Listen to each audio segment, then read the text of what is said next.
Hi everyone, my name is Dom. I work at OpenAI on Codex, among other things. First, quick raise of hands. How many of you feel like you have a good development environment at work? Cool, yeah, that's cool. So now you know how your agents must feel. So we're going to talk a bit about sort of why do great developer tools matter in the first place. We talked a lot about sort of like developer tools that, like if you're building developer tools, how do you improve them for agents? We talked about how do you build agents with developer tools. This is more going to be about like what are the developer tools you want to have inside your own project to have the agents do the most out of them. And so the biggest three buckets that really matter can be broken down into context that you can give your agent to understand what is it even trying to work on. It's validation, meaning how can the agent make sure that they're actually doing the right thing. And then the third part is verification. How do you make sure that the agent didn't screw up? Context is probably the least amount of thing where you're thinking about like, is it a dev tool? But this is really where you can drastically improve your productivity with your agents, because ultimately your goal is how do you actually give your agent context without spending effort on it. I don't really think about how I prompt Codex, and I promise I promise the organizer I'm not going to shill for Codex the entire time. But like if I say Codex accidentally, please forgive me. But the same thing should apply for other coding agents as well. But like I don't really think a lot about how I prompt them. I ask Codex to like implement something, and it knows where to get all the necessary context. Like I can reference Slack or other things where my team is already talking about a feature or some feedback.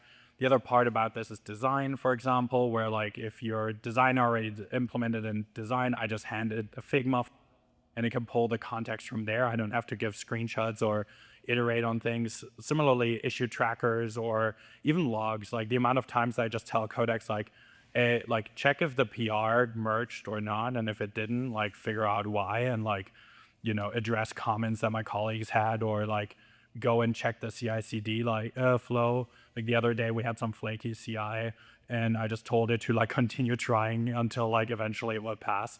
Like this is the type of context that you want to give your agent. The other part of context is code itself.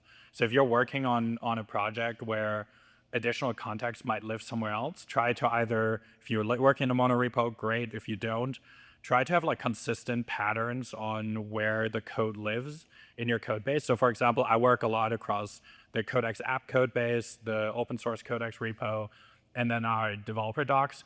And so I have both a skill that can set things up, but I also have like a convention of where these repos land, so that I can ask Codex to like check between them. In fact, like a concrete example of this was I had, as we launched the Codex app, I had Codex Slack with the plugins that are now released, and go through the feedback Slack channel and then actually figure out what parts of the developer docs were still having gaps based on that feedback, and then go through the actual source code of the app to figure out what the actual answer is.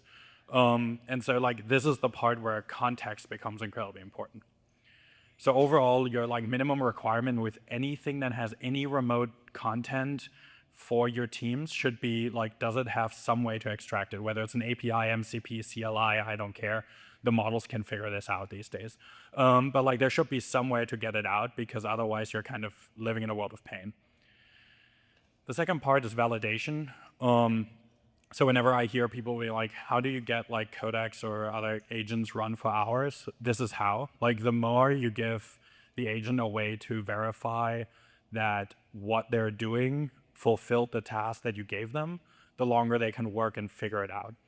And so that means at a baseline, you want to have things like linters and formatters and test suites. Linters also, for example, and any of these don't have to be limited to code per se.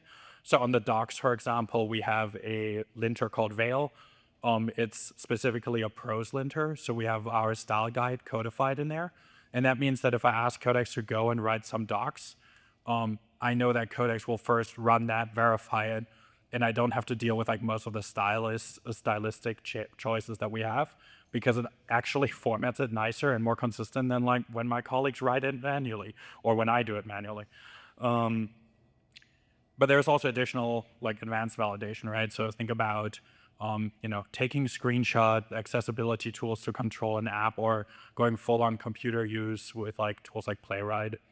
In fact, like 3 things that are in Codex that are worth checking out, or like 2 things that are worth checking out, and 1 thing that I just tend to do. The first one, with GPT 5.4, we actually released a new update to computer use. And one of the things that the model learned to do is to write scripts to do computer use. And so within Codex, we have a JS REPL feature. I think it's still experimental, so you have to turn it on. But when you enable that, you actually have a persistent node REPL that Codex can use to then like do more advanced testing on like using Playwright, for example, on a website, and do it more interactively, do debugging the same way that you pop open the dev tools. So that's bundled in the Playwright interactive skill. We have a developed game skill that kind of then wraps that into like learning how to play a video game as it's building it. So I had like build Minecraft for like, I think 2 hours nonstop while I was like implementing every feature, and sort of like was playing around with it. And then in the end, I came back and I'm like, okay, cool. Like those are all the basic features. Now build more. And then it would just go back and like do more. And sometimes you just ask Codex to figure it out. So like I had an iOS app, it didn't really look right, something was off. I'm not an iOS developer. I was like, this looks weird, figure it out. Went into a meeting and Codex started screenshotting, opening the simulator, and like kept playing around with it until everything was working. Once you have your agent done, all of their work, it's ready, they open a PR. How do we deal with that? Because the more agents you have, the more PRs you have, and soon you're just going to sit there, review all of your PRs. So you want to improve things, make things faster. CI/CD is like an obvious sort of like first step. How do you make sure that like you're running all your tests, etc.? But realistically, hopefully your agent already did that. Hopefully they already verified everything and your test suite just passes. So one, you want to make sure that like any additional feedback you're leaving as you're seeing the model mess things up, figure out how do you incorporate that back in, whether it's like putting it into an agents.md, building additional test suites, asking the agent to fix some of that. But the other thing that I've seen increasingly become more important, and here's how I'm going to shill for Vercel, but like this applies for others as well, is deploy previews. So like this has been incredibly helpful, where I can often just like fix things on the go, right? So like a colleague wrote me a message and was like, something was wrong in the docs. I was in Manhattan walking around the street. I'm like, I have no time for this. I'm like, at Codex, figure this out. It worked on it, opened a PR, and I was able to just click on the deploy preview, check that it actually worked, merge it, and it was done before I made it to my next meeting, and I never actually left the phone. So like deploy previews, I think, are this like incredibly underrated thing in the world of agents.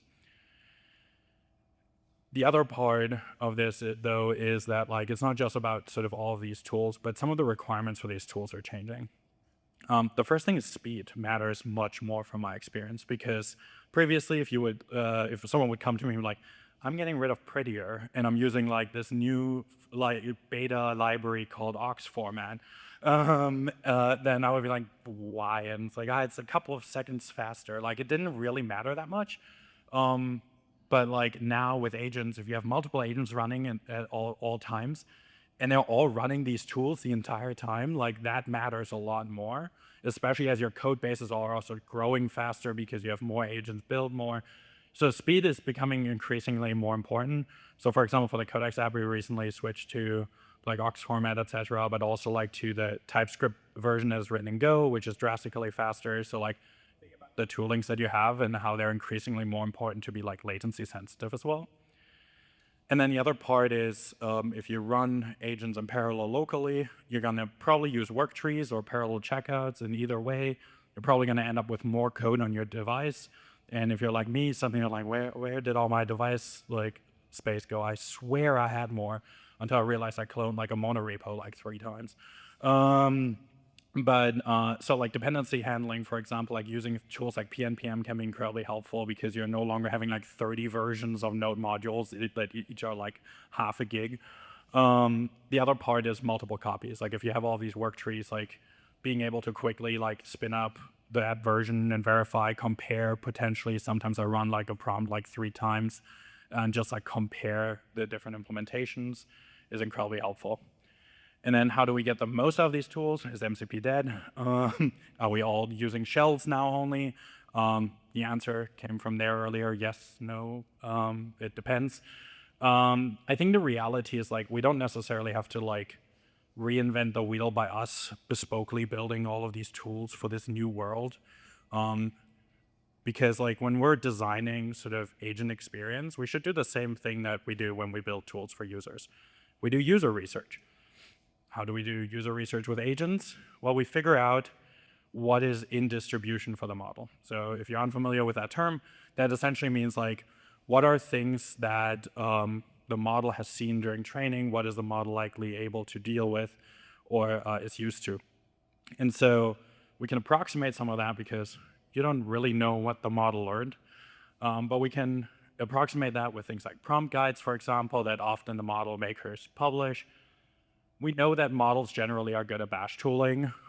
Similarly, like Python and TypeScript are the things that they tend to do. So if you're like asking it to do all of the scripting in, I don't know, Haskell because you really like Haskell, it doesn't really matter that much to the model. You're probably going to get a better result if it writes Python.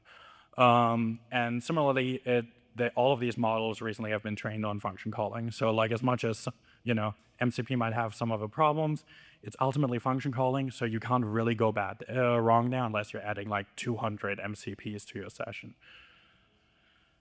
The easier thing though is to just ask the model to figure things out. So this is how I normally go about like improving our flow, is to just ask the model to do a thing. I'm gonna help it out if it needs certain things. I tell it to like, you know, if you're running into missing context, like let me know. And I just let it work on the task. Once it's done, I actually have it reflect on what it did. That's either I open another thread and I just ask it to like look at the previous session.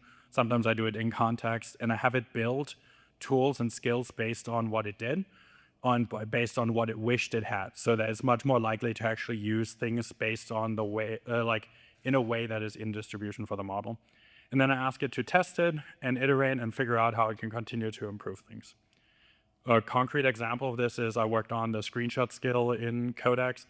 And what I ended up doing there is I talked briefly to the model about like, here's sort of roughly the requirements that I have. I want Codex to be able to like take a screenshot of the entire screen of a specific app and of an area. I wanted to work on Windows, Linux, and Mac. And depending on the situation, I want to write into different folder systems. And so it went off, did that. I tried it by asking the model to actually now use the skill. And it asked me for like 1 million approval prompts. And it was like an absolute mess. It was like trying to figure things out. And like first time it used it in Mac, so it had to like ask for 20 million accessibility things. I'm like, this is not a great experience. And so I told it that. It iterated on it. And as part of that, it created code in 4 different languages. So it created some Swift code that exclusively dealt with permissions. It wrote some Bash code that was actually like wrapping the screenshot skill for Linux and Mac. It wrote some Python code that was sort of like making the whole thing cross-platform and saving some code. And it wrote some PowerShell code to make it work in Windows. This is not how I would have built this if I would have built it by hand. But this is what the model wanted to do, and this is what helped the model do it the most efficient. And like, I'm not going to argue with that. Like, if it works, so like that's to say, like, ask the model to do the things to make sure that like the model actually gets the things that it's most capable of using. So to wrap things up, the biggest 3 pillars where like dev tooling matters more than ever before is context, validation, and verification. And have your agents actually build the tools that it wants to use rather than trying to force it down on like the tools that you believe it should be using. And setting up your environment really will pay dividends to you because it will drastically speed up how you're building. Thank you.